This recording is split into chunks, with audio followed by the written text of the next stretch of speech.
खुलुमबाय बड' जबनि सोलायनाय नायगिर नोंथांमोनखौ गिबियावनो सोलोंना बयखौबो बरना लाग्रोनाय जाबाय। जोंहा NHM बिनिफ्राय साख्रि ओंखारना फैदों। NHM होननानै बुङोबा जोङो बेखौ फुल फर्मआव मिथियो नेशनेल हेल्थ मिशन आसाम। बेनिफ्राय जोंहा साख्रि ओंखारना फैदों आरो बेनिफ्राय लोगोफोर जोंहा ससियेल वेलफेयार डिपार्टमेन्ट आसाम बेनिफ्रायबो साख्रि ओंखारना फैदों।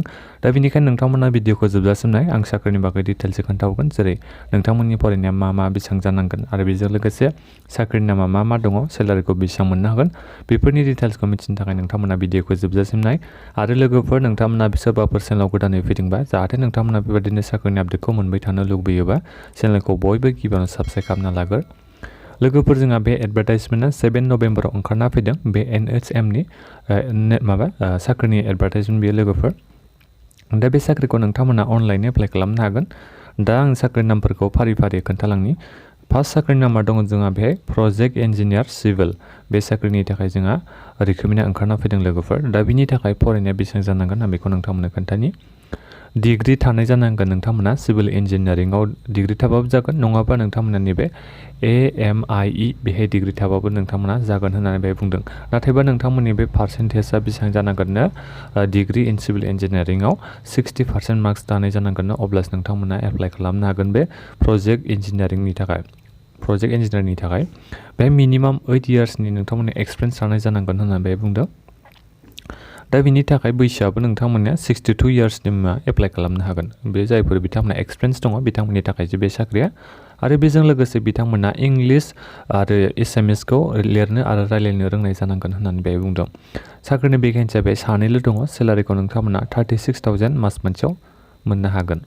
सेकेन्ड साख्रिनि नामा दङ जोंहा बे एसिस्टेन्ट इन्जिनियार सिभिल, बिनि थाखायबो फैदों।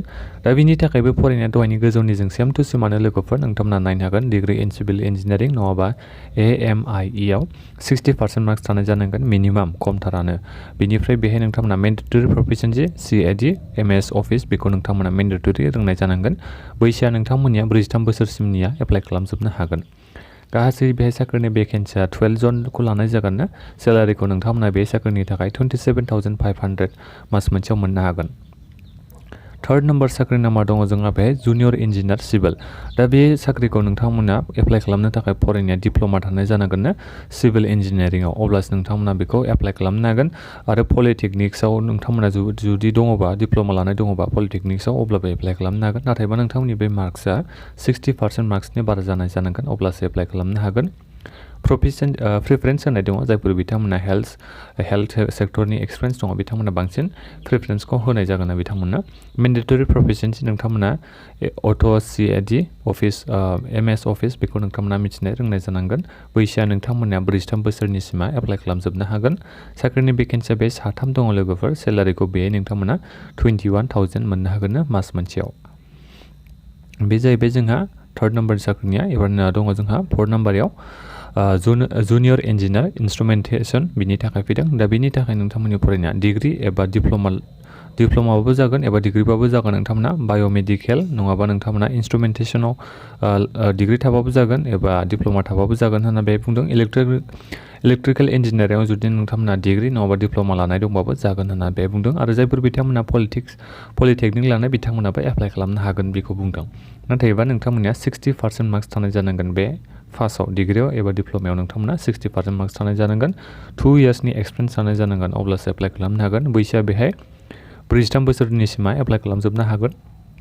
साख्रिनि भेकेन्सिया बे 3 दङ लोगोफोर। ओमफ्राय सेलारिखौ नोंथांमोना 21,000 मोननो हागोन होननानै बे बुंदों। दा लोगोफोर नोंथांमोना बे साख्रिनि थाखाय सिलेक्सन प्रसेसआ जोंहा इन्टारभिउ लानाय जागोन, सर्ट लिस्ट खालामनाय जागोन गिबियावनो।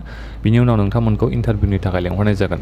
एप्लाइ खालामनो थाखाय आङो भिडिअनि डिसक्रिपसनाव एप्लाइ अनलाइन लिंकखौ होनानै दोनदों, एबा नैबे अफिसियेल वेबसाइटआव थांनानैबो नोंथांमोना एप्लाइ अनलाइनखौ खालामहैनो हागोन।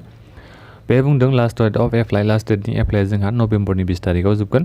सर्ट लिस्ट अफ केन्डिडेट लिस्टखौ हगारनाय जागोन। जायफोर बिथांमोना इन्टारभिउनि थाखाय सेलेक्ट जागोन बिथांमोननि लिस्टखौ बियो 23 नभेम्बरनिफ्राय 26 नभेम्बरनि गेजेराव बिथांमोना हगारगोन। ओमफ्राय इन्टारभिउखौ बिथांमोना 28 नभेम्बरनिफ्राय 29 नभेम्बर बे साननै डेटआव इन्टारभिउखौ बिथांमोना लानाय जादों। बे जाहैबाय जोंहा नेशनेल हेल्थ मिशन आसामनि साख्रिनि रिक्रुटमेन्टनि डिटेल्सआ। नोंथांमोना सोरबा एलिजिबोलबा एप्लाइ खालामनो हासिगोन। एबाराव आं नोंथांमोना ससियेल डिपार्टमेन्टनिखौ खोन्थानोसै। आसाम ससियेल वेलफेयार डिपार्टमेन्टनिफ्रायबो फैदों जोंहा साख्रिया। बेखौ नोंथांमोना नायनो हागोन। बे साख्रियाबो जोंहा लोगोफोर नभेम्बर 8 नभेम्बरावसो बे साख्रिनि नटिफिकेशना ओंखारना फैदों। आं बे साख्रिनि मा दङ आं मा नामफोर दङ बेखौ नोंथांमोननो खोन्थानि। एप्लाइनि प्रसेसखौबो आं नोंथांमोननो खोन्थागोन। जेरै नोंथांमोना नायनो हागोन गलाघाट डिस्ट्रिक्टनि थाखाय साख्रि भेकेन्सि ओंखारना फैदों। जेरै डिस्ट्रिक्ट प्रजेक्ट एसिस्टेन्ट बिनि थाखाय फैदों। साख्रिनि सेलारिखौ नोंथांमोना 18,000 पार मान्थ मोननो हागोन। मास मोनसेयाव 18,000 रां मोननो हागोन। बैसोआ नोंथांमोना 18 बोसोर जानायनिफ्राय 40 बोसोरनि सिंनि गासैबो केन्डिडेटफ्रा एप्लाइ खालामनो हागोन। भेकेन्सिया बेहाय सासेल' दङ। बिनिफ्राय सेकेन्ड नाम्बाराव दं south Salmara district project assistant बिनि थाखाय सेलारिखौ नोंथांमोना 18,000 पार मान्थ मोननो हागोन। बेहाय दङ बैसोआ 18 बोसोर जानायनिफ्राय 40 बोसोरनि गासैबो केन्डिडेटफ्रा एप्लाइ खालामनो हागोन। भेकेन्सिया बेहाय सासे दङ। उदालगुरि डिस्ट्रिक्टनि थाखायबो फैदों जोंहा नोंथांमोना नायनो हागोन डिस्ट्रिक्ट प्रजेक्ट एसिस्टेन्ट नोंथांमोना नायनो हागोन। Name of first district project assistant बे जाबाय जोंहा साख्रिया उदालगुरि डिस्ट्रिक्टनिया। ओमफ्राय सेलारिखौ नोंथांमोना 18,000 मास मोनसेयाव मोननो हागोन। बैसोआ एखे सेम टु सेमानो बेहाय 18 बोसोरा जाथारनांगोन। ओमफ्राय 40 बोसोरनिसिमा एप्लाइ खालामनो हागोन। साख्रिनि भेकेन्सिया सासेल' दङ।